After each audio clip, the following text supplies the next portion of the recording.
Grabe, lakas. Ay, kana kumaboy.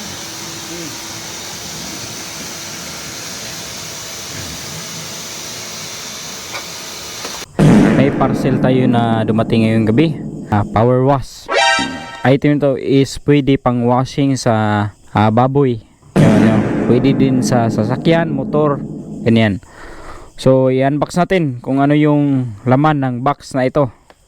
So, yung nabayaran natin is around 4,110 pesos. In-order natin to sa Lazada. Tapos dito natin malalaman kung gaano ka-legit ang item na ito.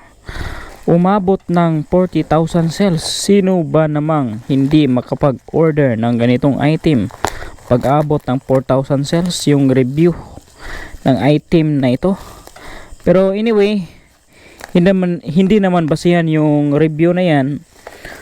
Bali yung basihan is gaano ka-legit yung item na yan.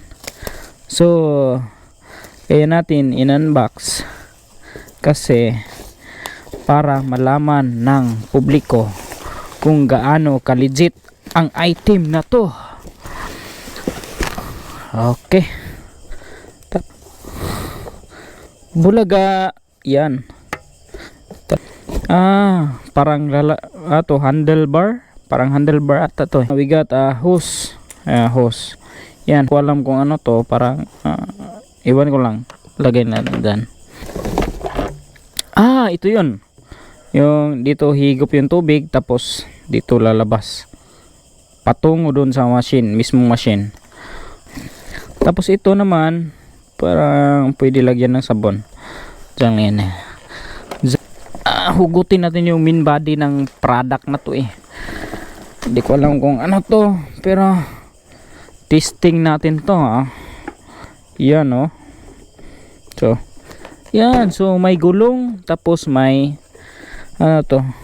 Parang saksakan natin eh. Ito yung outlet wire. May wire. Tapos saksakan. Ito yung sasaksak.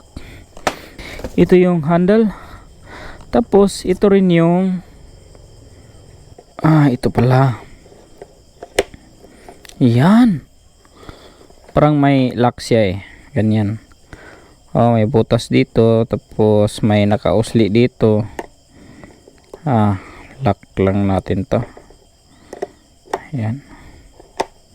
Yan. Parang ilalak niya. Ganyan. Grabe, lakas. Ay, kana kumaboy.